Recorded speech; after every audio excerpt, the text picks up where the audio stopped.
All right, and welcome to another installment of the Five Star Podcast of Wrestling. I am your host, Sean Meyers, and I have a special co host today, Justin Lowery, on the show. Justin, welcome, and don't want to take too much time on this, but give a quick background on your wrestling background and how you become a fan that you are today. Oh, I've been watching since I can remember. My dad was a big wrestling fan, big Bruno fan.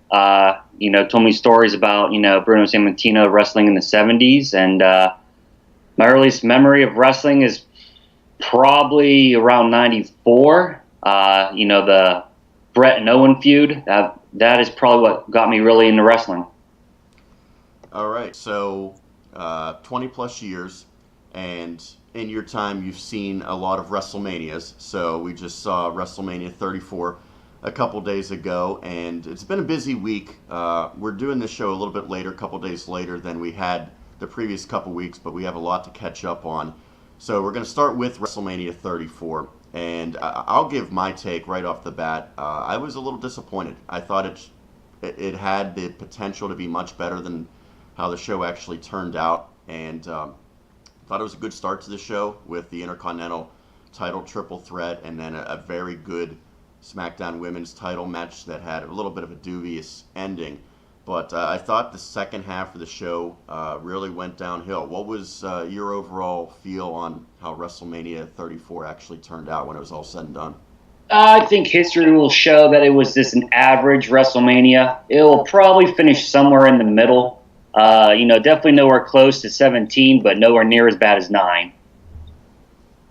WrestleMania 9, of course, was the Bret Hart Yokozuna title match that Hulk Hogan ended up walking away as the champion, so that was a little unique. But to me, many times WrestleManias are, I guess, ultimately viewed as good as or as bad as how the final match turns out. That's the one that typically people will remember. And I thought that it was going to be a difficult circumstance this year with Roman and Brock.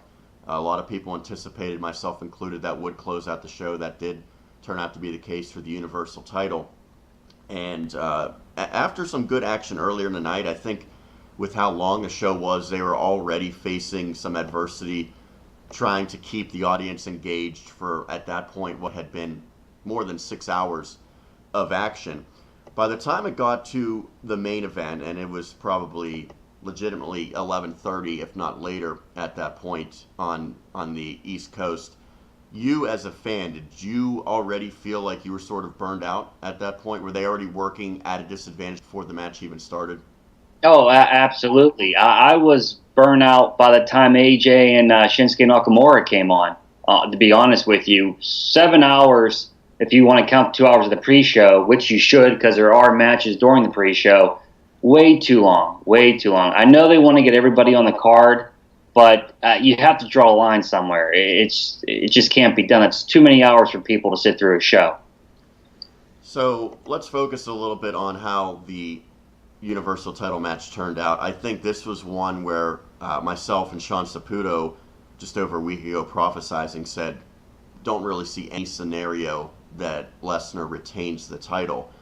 We were wrong, but I can take a little bit of solace in the fact that it was probably about 80 to 90% of wrestling fans, including many of the experts, were wrong on this one. I don't think many people at all saw Lesnar retaining because there was rumors coming out that he was going to be moving on from WWE to UFC in some capacity. He managed to keep the title. I don't know if that was necessarily the plan even heading into that day, but ultimately he found a way to win. I thought the match was pretty disappointing. The crowd, as expected, was not behind it really from the get-go. And ultimately, I think the crowd's disapproval of it made it almost impossible for those guys to come through. But even factoring that out, I just didn't really like how the match unfolded. What was your take on it? It looks like every Brock Lesnar match. 10 suplexes, 5 F5s, a couple stiff shots. It's the same old, same old.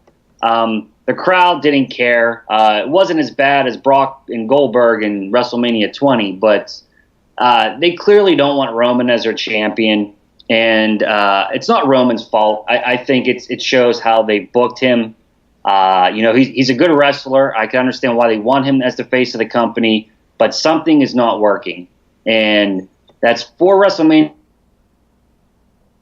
They put him in the main event. It hasn't worked yet. There needs to be some type of reset button.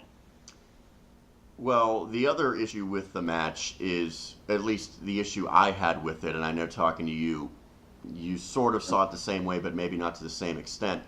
The fact that Brock Lesnar has been allowed to be reckless, to be dangerous to an extent with other wrestlers.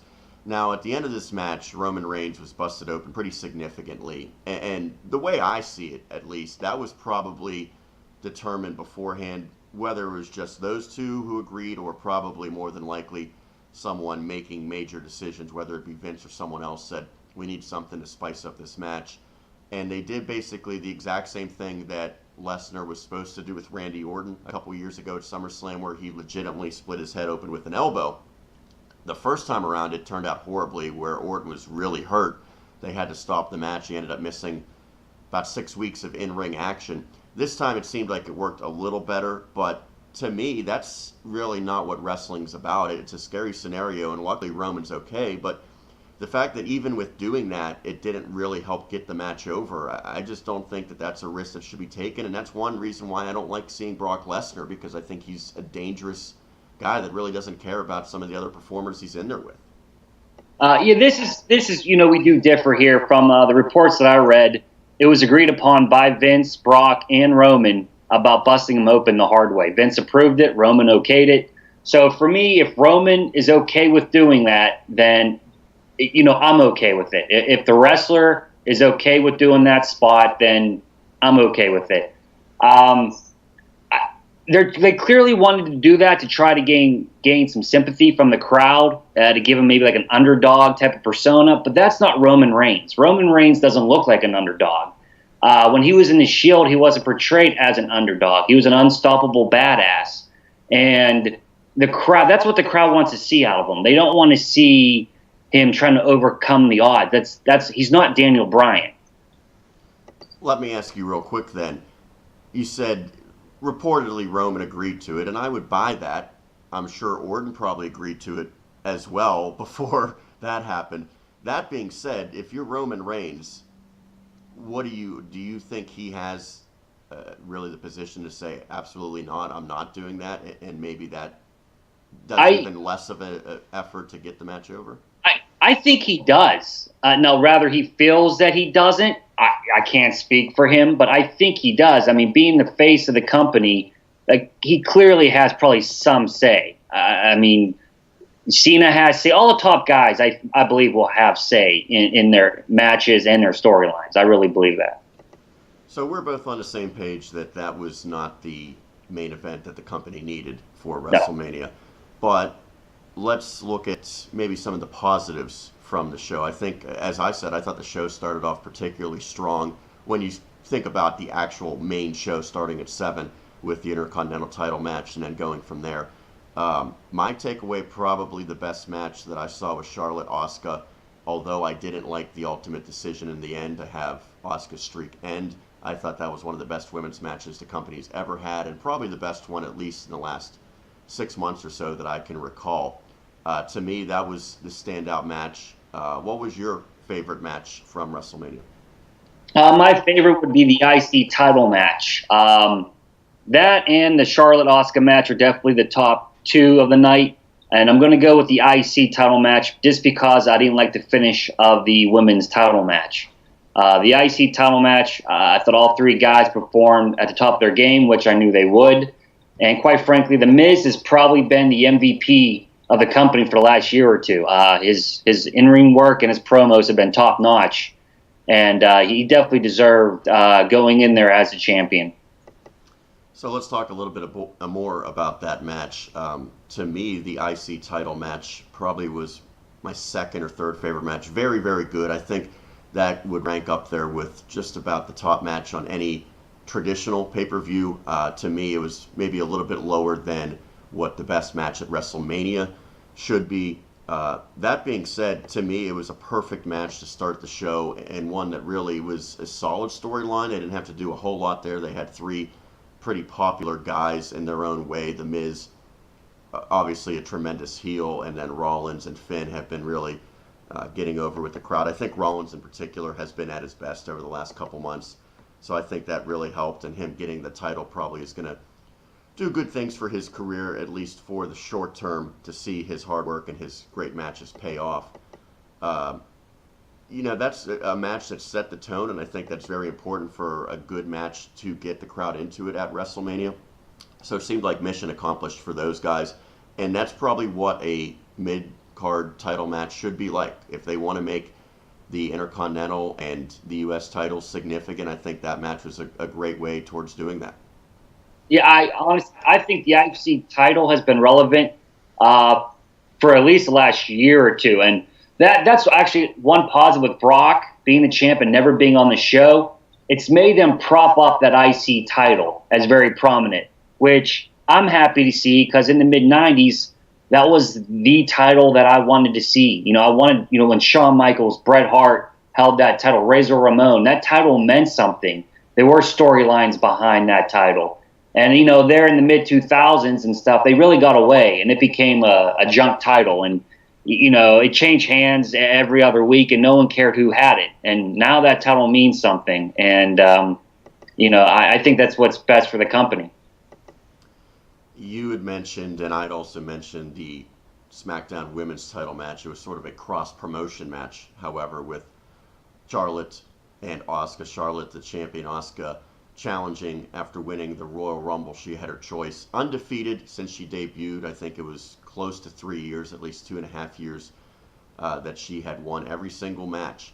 So to me, the match was tremendous up until the end. I thought the mistake made there was that Charlotte was able to get her to tap out too easily. If Charlotte was ultimately going to win the match, which obviously she did, I would have rather seen her really wear down Asuka and maybe put that submission move on 3 or 4 times, or do significant damage to the leg or knee, so that Asuka had no choice but to tap out. But the way that they did it, it seemed like she tapped out pretty easily, much like any other opponent that Charlotte's faced. It seems like a tough way for the streak to come to the end. And now the question is, what do you do with Asuka going forward? Does she stay on Raw? And if, regardless of what show she stays or goes to, how do you book her going forward now that she's finally tasted defeat? Will she be even better and more determined, or does she take a step back in the short term? Well, honestly, I think this is the key here. Since they did break the streak, which I think we both agree, completely the wrong decision. Now they got to be careful not to make her just another women's wrestler. If she starts losing matches and, their famous 50-50 booking, she's going to lose everything she had. She can't cut a promo already. So it's about her mystique in the ring. And now that's gone. So they have to be very careful that they don't make her just another wrestler. I mean, we've seen what happened to Bayley with the call-up, how she just became just another wrestler after she was a phenom down in NXT. The next couple months will be very key in Asuka's WWE career. I had mentioned I thought they needed to have her suffer more of an attack on her leg or on her knee. And to me, maybe you do something with a barricade outside or the ring post or something more than a typical match where you're simply just working on a body part. You had mentioned before we came on the air here for this podcast an idea that you had, or maybe not per se your idea, but something you thought maybe would have helped get her over while still losing the match if they did ultimately decide to go that direction. Yeah, I remember, how Stone Cold propelled into his, stardom. He lost to Bret Hart in a submission hold, but never tapped out. Something where she could either pass out, from the pain, or, like you were saying, she reverses it a couple times, but she's in the hole for 4, maybe 5 minutes. She can't get to the ropes. Charlotte's able to get her back to the middle of the ring, and then she taps out. By just tapping out, that doesn't fit her character. It just seemed odd, and especially for a face wrestler to tap out. I know it was face, on face, but it's very rare that you actually see a face tap out to a submission hold. So those were two of the better matches at WrestleMania: the Intercontinental title triple threat, the SmackDown Women's title. Uh, what were some of the matches that came up short? Well, to me, there's a lot of options here. We already talked about Roman and Brock Lesnar. Not that it was a terrible match, but I think it was not anything special. And even with the blood added, with Roman getting his head split open, it still was a match that I didn't particularly enjoy. And I'm a big Roman fan. I think he's had some great matches over the years. But I can name 3 or 4 other matches that came up a little shy of what my expectations were. One of them, the SmackDown tag team titles. And I don't think that that's a result of the teams not delivering. I think they simply booked the Bludgeon Brothers to be the dominant team in that match and really didn't make it all that competitive. I think they missed the boat there because the New Day and the Usos have been so good, and I think the Bludgeon Brothers are good enough they could have made for a pretty good match. I also believe that the Raw Tag Team Championship match, it was basically a joke match with Braun picking the 10-year-old as his partner. It really took away and made that division look poor overall. And guys like Cesaro and Sheamus, they're maybe not the most popular superstars, but I think they've done a nice job. They deserved better than that. But I also look at a match in AJ Styles and Shinsuke Nakamura being extremely disappointing. And I know that was a match that you were anticipating, Justin, because you're a big fan of both those guys and the work they've done. To me, I know that they probably restricted them a little bit, saying don't leave it all out there because there's going to be maybe more matches to come. But to me, that match was nowhere near what people hoped that it would be. No, that was my biggest disappointment. I had extreme high hopes for that match. I honestly expected a 5-star match out of those guys, and we didn't get that. The crowd definitely didn't help because by the time they went on, it was already pushing 11 o'clock at night, and I think the crowd was dead. And it was just there. I mean, I'm not going to say it was bad, but it wasn't great. It was just there. And those two performers should not have a type of match that's just there. Back in their days in New Japan, they put on a classic. People still talk about that match, and people expected them to deliver that same style of match, and it just fell flat. And clearly they have other plans for this feud with the Shinsuke turn, which I don't like feuds and storylines starting at WrestleMania. I like WrestleMania being the end-all, be-all. Clearly that match at WrestleMania is just the start of something. I mean, we can see this feud go into the summer. I expect to at least see 2 more matches out of them. And, maybe the third one will be the epic one. But I just don't like that for WrestleMania. Well, let me ask this of you then, and you and I have talked about Nakamura and his transition to the main roster a number of times. I think that many times he himself has not delivered in the ring, and I know that the way he's booked and presented hasn't been great. I don't like the fact that they want him to talk every single week. Keep that to a minimum, and I think he would have been better served. That said, he's had opportunities with some of his matches, and again, they probably didn't want those guys to bring everything to the table for that match, but to me, I think Nakamura deserves at least a little bit of criticism because AJ's been so good in almost every match that when you look at AJ's matches, that one probably doesn't crack the top 10 of his time in the WWE. Certainly not the top 5 for me. So your take on Nakamura, is this maybe the best thing that could happen, changing characters to maybe give him a little bit of more motivation or just to freshen things up? Oh, it has to be because his character, I agree with you. I'm a huge fan of his, but he's been a huge disappointment ever since his opening match at NXT with Sami Zayn. It's basically been all downhill from there. It can't hurt. I don't really see him as a heel. He can't really cut promos to get over as a heel. I hope it works, but I honestly don't think it's going to work. I would agree to an extent, although I thought the very short promo that he had on SmackDown was pretty good the other night. Speak English or, however he phrased it. I think that he's going to have to be very good with his nonverbal effort to make this work. But I think the fans are still going to be interested, even though you said they probably were a little bit mentally checked out for the WrestleMania match. I think that if these guys both stay on SmackDown, which I'm thinking they would almost have to at this point, that the fans will be behind this if it does last the next 3 or 4 months. So he's certainly going to have an opportunity to really show what he has. Oh, no, I agree. And the hardcore fans are going to be into this feud and match no matter what. But it's the average fan that only watches Raw and SmackDown, who doesn't know anything about New Japan. What's their reason to care about Shinsuke Nakamura? They honestly don't have one. I mean, ever since he's got the call up, like we said, he's done nothing. And, unless you're, a hardcore fan, know about his past, you don't care. Another match at WrestleMania that I think disappointed just about anyone, and I'm hesitant to even call it a match, was the elephant in the room going into the show, John Cena and The Undertaker. And when Sean and I had talked last week, we did not know for sure if that match was going to take place. There was rumors that maybe it wouldn't, maybe it would just be a showdown, they would set up something in the future. It was an interesting way of booking. It was, if nothing else, a unique way to set up and deliver a match. I didn't like the idea. I think that you kind of left some fans that don't watch every week and don't read a lot of internet reports. I think you left them in the dark, and maybe you lost some interest and some viewers when they look at the card and don't see John Cena or they don't see The Undertaker listed on there. I mean, I don't know that was the majority of the fans, but I think you at least lost some. But for all the fans who watched, I have a hard time thinking that anyone other than people that strictly love The Undertaker blindly and hate John Cena blindly would be happy with how that match unfolded. I mean, under 3 minutes, there was almost nothing to it.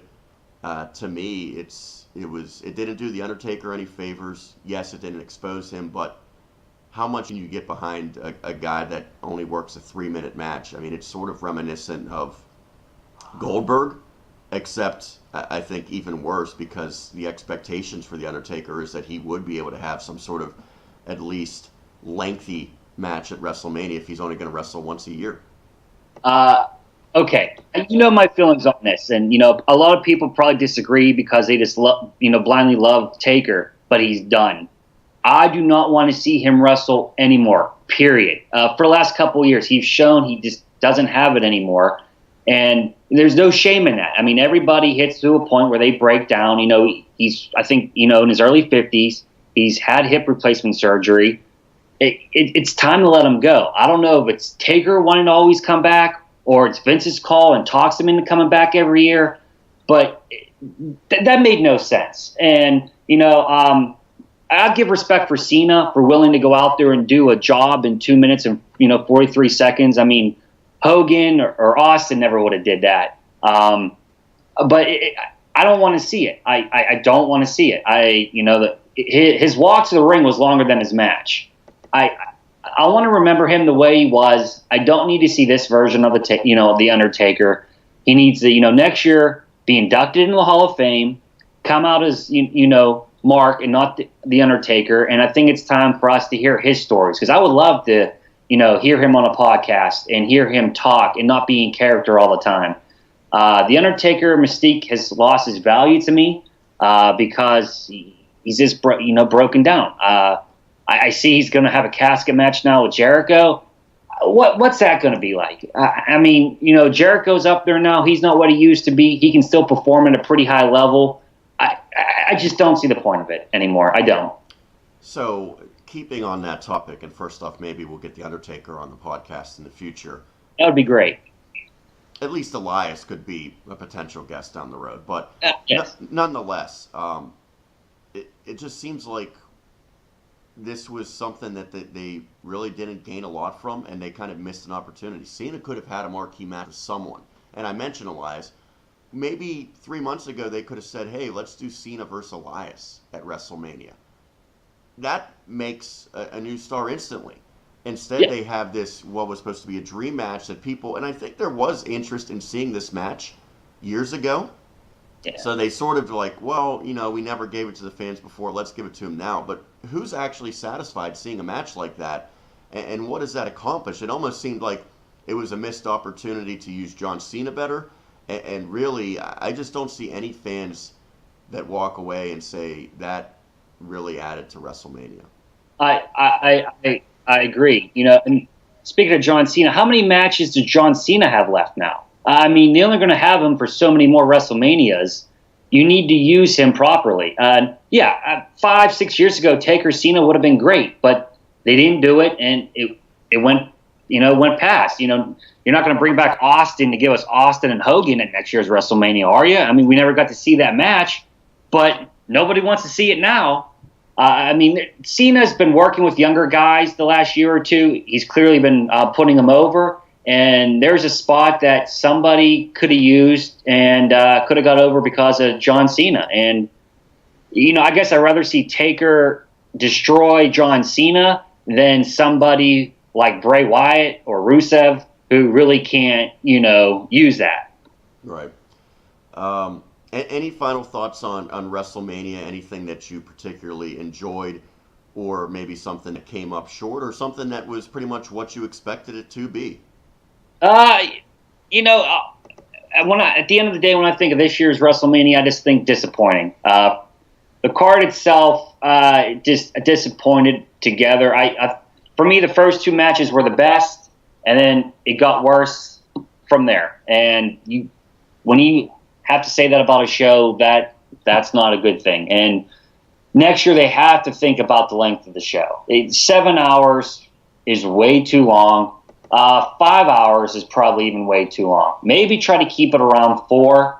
And, if not everybody makes the card, oh well. I would say 4-hour main show and an hour pre-show would probably I can deal with that. The Battle Royals, get rid of them. They're stupid. They don't mean anything. And, they're just a filler to get everybody on the card. And I don't like that. If you can't get yourself on the card, then you're just not on the card. Sorry. One match that I thought was better than expected. I had real concerns about it, but to me, it accomplished its goal and then some of getting a new talent over was the Triple H and Stephanie, Ronda, and Kurt Angle match. And I thought that Ronda Rousey came across very impressively. I was worried about her because her promos were not good. She had some issues that Sean Saputo mentioned. She goes through her table and just awkwardly stares at Triple H and Stephanie on the Raw leading up to it, but I thought that she came out and she delivered. It was a match where they had to do a lot of booking to make sure that things came across the way that they needed to, because you have basically 4 people in there, none of whom are regular full-time talents at this stage of their career. But I thought it did a good job of getting Ronda Rousey to look like a very legitimate professional wrestler. Not just a person that has star power from what she's done previously, but a person who will do a nice job, I think, in the WWE, whatever role they ultimately have for her. And I think that was one that it was early enough in the night that the crowd was really into it. I think they were probably as hot for that match as they were for anything the entire night. So my takeaway is that Ronda Rousey really arrived, and I think that there's going to be big plans. There's already talk that she might potentially main event WrestleMania as early as next year, and I think that's in large part because she had a very impressive debut. Yeah, I just got to say, when you started that, I thought you were going to hype up Nicholas there, 2030 Nicholas main event. But okay, Rousey, she blew me away. Actually, I didn't have high hopes for that match, and everything we talked about, the bad booking maybe with Cena Taker and the end of the Asuka Charlotte and even the main event. They got right with this match. The booking of this match was perfect. Everybody knew what they needed to do. Angle looked good in what he did, and Angle's not what he used to be. And Ronda, they made her look like a star. She came out looking like a star. The only thing I didn't like about it was Stephanie countering the armbar, which that makes no sense. I guess if you want to say that she put her sole focus into training on counteracting, that hold. But if nobody else can counter that, how does Stephanie McMahon? But other than that, and that's just kind of nitpicking, I thought that match was great. Yeah, that was one of the bright spots that maybe wasn't expected from many of us, myself included, at WrestleMania. So the show wraps up, but that is far from the end of the busiest time of the year for WWE because they quickly transitioned to the Raw after WrestleMania, which for years has been a massive show. And then recently, SmackDown, 2 days later, has also become a pretty significant show. This year, I thought it really was Raw that really capitalized on the momentum. I thought SmackDown was okay. Main event was good. We'll get to that in a second. But, Justin, let's focus on Monday Night Raw. You always anticipate either big returns, big debuts. We had both of those on Monday Night Raw. So what stood out for you, whether it be starting of new storylines, introducing new talent? What was really something that captured your attention on Monday? Well, I guess it was, Bobby Lashley return. I'll be honest, I did not care for him on his first run with the company at all. But I did watch him in TNA, and he did improve a lot. And like Lesnar, he does have an MMA background and who's actually had more fights in MMA than Lesnar. And there have been reports that maybe him and Lesnar having a feud that's, that will take us to SummerSlam, whether that's for the title or not for the title, who knows. That might be the only other match with, that I can see Lesnar having. I mean, who else do you want to see him work with right now? To me, nobody else. That might be the only thing they got left. Have Lashley go over Lesnar and be done with Lesnar. And then Lashley can be your special attraction, MMA/wrestling star. Do you think, and I will say, I thought Bobby Lashley was very talented in his first run, but I sort of agree it was missing something. And I think maybe when you look at what Paul Heyman does for Brock Lesnar, maybe Lashley would benefit from something like that to bring a little bit more excitement and sizzle, because he can certainly deliver. He has the physique, he has the tools. It ended prematurely, and it seemed like, there should have been a lot more success for his first run. But now that he is back, it'll be interesting to see how they use him. Do they treat him as a top-notch instant title contender, or does he have to work his way up maybe through the high mid-card initially? I mean, he took out Elias in his first match. Elias is a pretty big star, but that does not seem like he's at the Universal title contention right off the bat. So it'll be interesting to see how they do use Bobby Lashley, if they sort of take their time and build up slowly, or if they say this is a guy that we want in the title picture right away, and maybe he is the one to dethrone Brock Lesnar. Although I would think that more than likely it'll be Roman Reigns who ultimately gets the title away from Brock. Lashley was a big return. It had been, close to 10 years since he had been with the company. A lot of rumors that he would be coming back, so good to see that come to fruition. But there was also a number of superstars who got the bump up the promotion from NXT. When you look at the Authors of Pain, I think they're going to do tremendous things on the main roster. Very talented, still very young. And with the company now, a lot of guys in NXT that are big names are in their mid-30s already established in other promotions. These guys came in very young and sort of quickly worked their way up, so I think they're going to really be the future of the tag team division for the time being. A couple other stars of real prominence on Monday Night Raw that came up. Ember Moon jumps out. Tremendous talent on the women's side. I think she could be a future champion sooner rather than later. And then they also mix in No Way Jose, probably not going to really be an impact player. But getting this fresh blood up there, it's supposed to create some new storylines and some new interest. Amongst the ones who got called up from NXT, who really stands out, and what do you project these superstars to do short-term and long-term?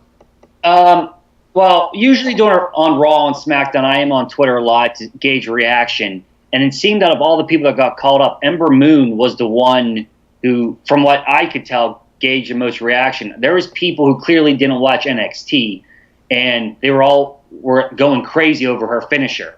There was a lot of people asking, what was that? I've never seen something like that. So, I mean, and that is a hell of a finisher. And when done properly, looks like $1 million. Authors of Pain, which I think they're amazing. I think they're going to be destined to do good things. A couple people just, thought they were just rip-offs, old style acts, big muscular guys coming out, power moves.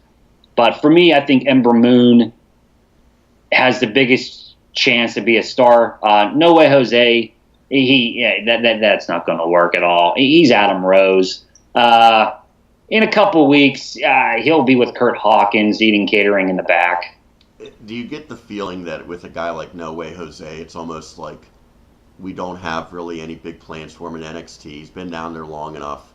We're just going to throw him up because at this point, we don't really have anything one way or the other for him? That's it. Sink or swim. He served no purpose down there. They're constantly bringing in new guys down there. There's no room for him anymore. They bring him up here. He'll probably get the house shows, and get the kids going. But you're not going to see him much on Raw. I bet you for the next 3 or 4 weeks he'll be on there, and then he'll just kind of drift away. No pun intended, Elias. And that'll be it. And it's a shame. I don't think he's a bad wrestler. It's just a horrible gimmick. That gimmick doesn't work anymore. It just won't get over. Now, you had mentioned some people maybe being a little hesitant to support the Authors of Pain. Do you get the feeling now that there's so many indie fans that immediately write off guys like them because they don't look like a typical indie wrestler? They don't look like guys that are going to come out and have great matches. But that's probably really not accurate when you're talking about guys like them. Oh, yeah, absolutely. I mean, there's your indie fans that if you didn't put your time in the gym working in front of 50 people, or you didn't go to Ring of Honor or Evolve or, anything, if you're groomed and made, by the WWE, they immediately hate you because they didn't think you paid your dues or you're not a good worker. And that's not the case. And I think that's why Roman, going back to him, gets a lot of hate from the indie crowd because, he was manufactured, you could say, by the WWE. And I think that's what guys like that, have a harder time to, break through the hardcore audience because there's just that stigma, which is pretty much BS. I mean, you don't have to be a great wrestler to, be on the indie scene. Not everybody takes that, pathway, and that's okay. When you're saying this stuff, Justin, it almost reminds me of about a year ago, maybe a year and a half ago, when there was a guy named Elias Sampson who was really having a hard time down in NXT. The fans just weren't buying him. They hated him. That has quickly changed. He just celebrated his 1-year anniversary up on the main roster as he came up right after WrestleMania last year. And his growth, the fact that he's now one of the most over guys on the entire Raw side, kind of speaks to how you can overcome that and get fans on your side. And maybe some of the fans, anyone maybe listening to this podcast, should say, I'll wait and judge this guy based on what he actually does, or this gal based on what he actually does on the mic, in the ring, not based on what I find in their background on Wikipedia or something along those lines. Oh, I agree. I mean, if you would go on Twitter when Elias was, on NXT, who the hell is this guy? This guy sucks. Worst guy on the roster. Then he gets called up to the main roster, and those same people who a year ago were saying this guy sucks now love him. Yeah, I mean, he's won over everybody because of the work he's put in. And credit to WWE for putting him in positions to get a rub. Credit to Cena, who's clearly worked with him enough, must like him to be willing to give him the rub. And I mean, he's been great. He's been funny, entertaining, everything he wanted in an act.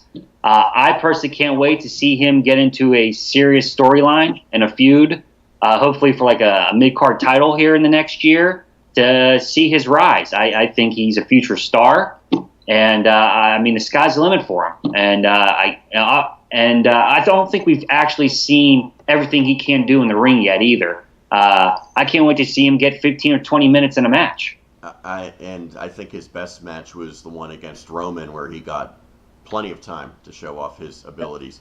I want to get back to what you said about NXT in just a moment, but first let's talk about SmackDown.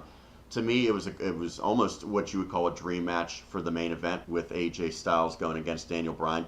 Thought that was pretty good. Didn't have the same opportunity that maybe those two would have if it was a pay-per-view match. I think it was a little bit less than 15 minutes, and of course ended with interruption as Nakamura came in. That being said, that's still a very nice match they put together. I have a feeling that they put it together maybe because those guys are not going to be on the same show maybe as early as this week. However, the big takeaway was actually on the women's side for the cashing in by Carmella as she knocked off Charlotte after Charlotte was attacked and beaten down by the only NXT call-ups that made their debut on SmackDown, that being Billie Kay, Peyton Royce, now called the Iconics as opposed to the Iconic Duo. So Carmella gets her opportunity with the title. It's a little unique how it came about because Charlotte has the biggest victory of her career on Sunday. 2 days later, she drops the title. So now it's a question of what do you do with Carmella? Will she be able to live up to the standard that has been set by some of these great women's champions on both Raw and SmackDown over the past 2+ years? So with Carmella holding the title now, what's the future? What was your take on how that entire thing unfolded on Tuesday night? Well, first, I'm happy if they were going to give her the title on SmackDown regardless, then I'm happy Charlotte did beat Asuka because I would rather Asuka lose that way to Charlotte. Before you get into that, did they have to give Carmella the title? No, actually, I'm surprised she got it. I honestly didn't envision her, getting the title. I thought she was going to cash in and not get it like Baron Corbin did, last year. I don't really have high hopes for it. I don't have a standard like you were talking about. I think she has improved since her call-up, but she hasn't improved a lot, and I don't think she has a very high ceiling. I think she is what she is. I think she's a fine character, but she's not going to deliver classics in the ring. She never will. That's okay. She doesn't have to. I don't see her title reign being very long. Maybe a couple months, maybe at best till SummerSlam. But you can't put her in a match with Charlotte and actually think that she could beat Charlotte in a wrestling match, or Becky Lynch, or Naomi, or Natalya. She's just not on their level, to be honest. The debut of Peyton Royce, Billie Kay, seemed like long overdue. They go on SmackDown. I think that'll be a good fit for them. Do you expect that they're going to have the same impact maybe as an Ember Moon does on Monday Night Raw? I hope. I think Ember Moon is better in ring than those two, but they have a better character. They're going to get over with the crowd just because of their characters. And, what goes on from there, I don't know. I mean, a lot of it depends on the draft that's going to happen this coming week and see who goes where. I do expect for them to stay on SmackDown, but who's leaving, who's coming, and where do they fit in all that? It's kind of hard to say without seeing the roster set, but I expect them to be, featured on TV basically on a weekly basis. So we want to get into the draft and what might happen very quickly, but first I want to go back to what you said when you're talking about NXT and how things are different in NXT than on the main roster at times, whether that be for the better or the worse. I think you had mentioned when we were talking a couple days ago, I think actually might have been last night, that many times NXT's takeovers now overshadow what the main roster does. And you really love the takeover before WrestleMania. You actually thought that was, when you factor in WrestleMania, the Raw after, the SmackDown after, NXT the night before WrestleMania really trumped all that. So is that now, in terms of anticipation and delivering, surpassing the main product? Oh yes. I make sure I stay home on a Saturday night just so I can watch that live because I don't want to be spoiled. I don't want to wait a couple hours to watch it because to me that was the highlight of the weekend. No,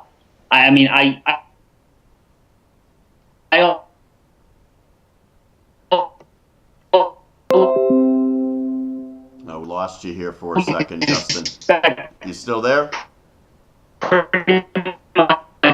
Every match to deliver, and they always do. And storyline, it just seems the writing's better.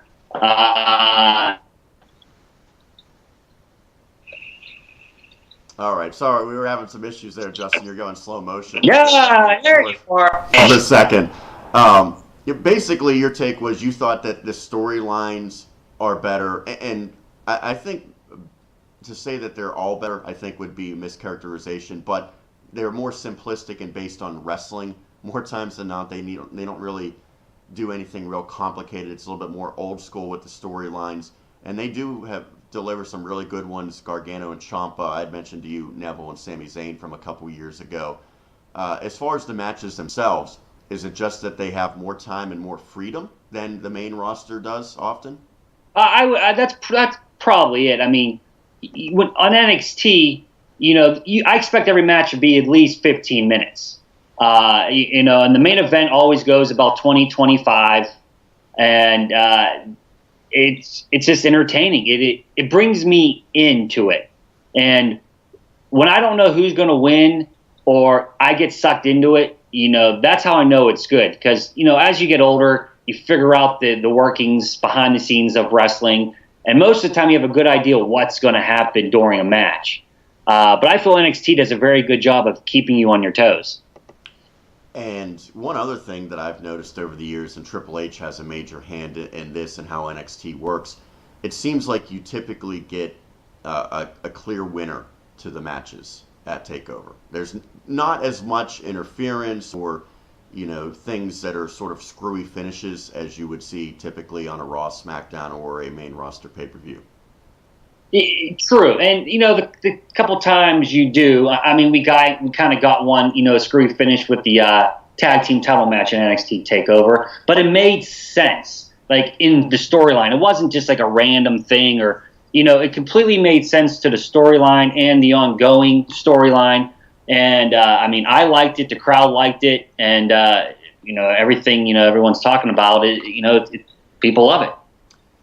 So now let's jump to the week ahead before we wrap up here just a couple minutes quickly. It is going to be a significant 2 days. Once again, this is Sunday that we're filming this.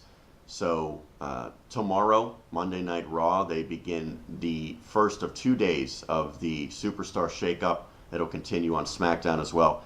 First off, I want to say that I hated how it was actually done last year. It made no sense to me, and I don't like the idea of saying we're going to do a Superstar shakeup these 2 nights. To me, it should be more based similar to how real sports work, where you can make trades or signings at any given time.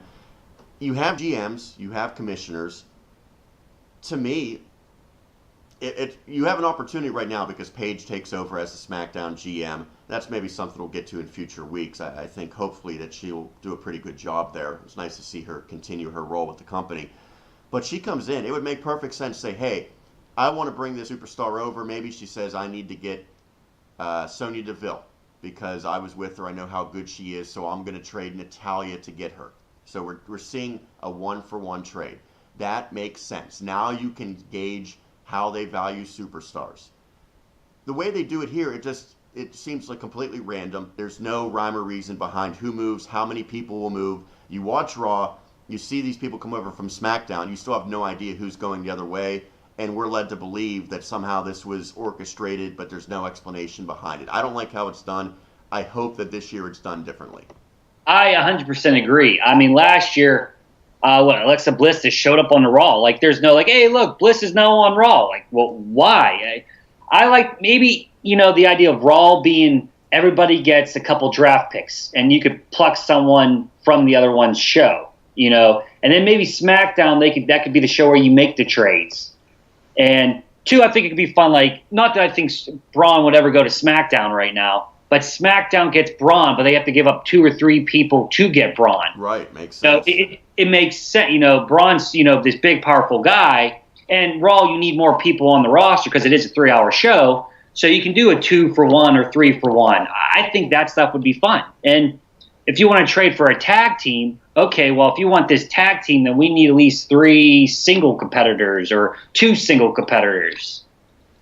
And that sort of goes back to how the draft was, what was it now, almost 2 years ago, probably about 20 months ago. They actually had them picking and saying, this is who we want our first pick to be. And I still remember Seth Rollins being the first pick. That still stands out. It gives more importance to people. And then you can create storylines off of it. I got traded. The old brand didn't have faith in me. Now I'm going to show SmackDown how good I really am. Things of that nature. It makes more sense. to have it clear where you're saying this is what we're doing. And I think that they have too many moving parts in this. Do they really need 10 people to switch shows each way? Do you need 10 new people on Raw, 10 new people on SmackDown? It makes for just too much of a jumbled mess, especially when they have these two big shows coming up, the one overseas, the Greatest Royal Rumble, and then the next pay-per-view, is it Backlash? I'm terrible with remembering the names. Pretty sure. So there's not going to be continuity when you have people moving, but they're still going to have a pay-per-view matchup coming when they got split to different brands. To me, I would have throughout the course of the year, they do trades every now and then when it makes sense. When you need someone to move for a certain reason, then you do it. Oh, no, I agree. Like, in the middle of July, you could just say, like, SmackDown or Raw made a trade, and it could just be for two people, just to spice things up, maybe a main event feud or a mid-card feud. It just makes sense because, I mean, in sports, there is a trade deadline, and maybe you could have a freeze during WrestleMania season from, like, January to past Mania. But, it would make things more interesting and, bring a little bit more surprise to the product. So I can tell you as a matter of fact that the superstars at this point do not know where they're going to end up. They're going to Raw tomorrow, and Raw stars do not know at this point in real life if they're going to stay on Raw or go to SmackDown. Same with the SmackDown people. So for us to say for sure, well, there's no way we know. The writers probably have at least a pretty good idea with some of the movement that's going to take place. So I want to try to predict at least some that would make sense to either stay or to go. We mentioned Nakamura and Styles. I think that they almost have to stay together at this point. If not, it's like, what was the point of continuing the feud at WrestleMania, having the heel turn? They did that to continue this storyline for a couple more months. So both those guys probably stay on SmackDown. The rumor had been for a while that maybe AJ would finally move back to Raw. I don't see that happening, so I think they stay together. On the other side, I don't know that it really matters that much for Brock Lesnar, but you figure he and Roman potentially stay together as well. I think Roman probably sticks on Raw. No, I agree. I think Roman will probably always be on Raw because Vince does like to have his top guy, always be on Raw. And, they'll try to tell you the shows are equal, but we both know that's a load of crap. I would kind of like to see Finn move to SmackDown if he's not going to have a feud with Rollins, because I can see Finn being a main event player on SmackDown. Maybe after AJ and Nakamura's feud is done, then Finn can get in with one of them. I mean, if it's him and AJ, they had that pretty good match back in December, I believe it was, out of nowhere. They just threw it together and had them wrestle. And clearly, you have the history of both being leaders of the Bullet Club, or even Finn and Shinsuke. There's a lot of history there from New Japan. I think that I would like to see that happen, and I think it also opens up a way for Finn to win the WWE title because he's not going to touch the Universal title. I do have a feeling, and you kind of alluded to this earlier about why they put Bryan and AJ together, that Bryan's going to get traded to Raw, which if they do that, good luck getting Roman over as a champ. I do think Roman's going to win the title at the Greatest Royal Rumble, because that crowd's going to favor him, and they're going to cheer accordingly to what they want. But putting Bryan on the same show as Roman Reigns, when Reigns is your champion, when the people are going to want Bryan as a champion, it's not going to help Roman at all. It sort of seemed like with the win at WrestleMania for he and Shane, and Sean Saputo and I speculated maybe Shane would turn on Daniel Bryan. They didn't do that. It gives him a clear path to move over to Raw now, because he doesn't really have anything left to take care of necessarily on SmackDown. That being said, the guys they defeated, Sami and Kevin Owens, right now without jobs. Any idea for maybe how they'll factor in, and anyone else that you see will be a significant change, at least on the men's side, between Raw and SmackDown? Yeah, I don't know what they're going to do with Sami or Kevin. It's very interesting because maybe they can work their way back to SmackDown because Paige is now the GM. And she could, tell Shane, factor something in like, this is, they talked to me, I determined that this is the best move. At the same time with those two, I want to see them separated. They always end up finding their way back to one another. And, I enjoy, when they feuded, I enjoy the interactions with one another. But I think it's best for both of them right now to be separated for a year or two because it's just getting tiring seeing them all together. And when it goes on the Raw side, I want Miz to stay because I do want to see the Miz Daniel Bryan feud that about a year and a half ago I think could have main evented any pay-per-view. And I would like to see, Bryan's first big feud coming back out of retirement. I want to talk about the women's side because I think it's going to be very difficult for them to make this work. There's going to have to be a handful of women that switch sides. They're not just going to switch the men. There's going to be at least one or two very notable women. For Raw, it's a mistake if either Sasha or Bayley go because they need to finish that storyline. They never got around to doing it at WrestleMania. They just threw them in the Battle Royal and they teased more dissension between the two, and they've continued to do that. But I have a weird feeling that they're going to move one of them, probably Sasha at this point, because she's really done everything she can on Raw, to the other side. So Charlotte could move now. She's not a champion. Asuka is not a champion. She can move. I don't think you move Alexa Bliss back because she just moved from SmackDown to Raw last year. But to me, I think you're going to see probably Sasha, maybe Charlotte, maybe Asuka move in this scenario. And it's going to be pretty significant no matter what happens on the women's side if any of them move from one show to the other. The real question is, how does Ronda Rousey factor in? Because if you have her consistently on Raw, then you probably split up her and Charlotte, or you probably split up her and Asuka. So we'll see what route they go with that. But you have some women coming up. Ember's going to be on Raw. The Iconics are going to be on SmackDown. And then you have your champions that are going to have to stay probably in all likelihood with Carmella now, the title holder, and Nia Jax on Raw. So you figure those women will all stay. Other than that, it's a complete toss-up as far as I'm concerned. Yeah, I'm 100% sure. I mean, I really feel that Charlotte's moving to Raw because I get that feeling as well. Yeah, they view her as the Roman Reigns of the women's division. She's their top female wrestler. That's how they view her.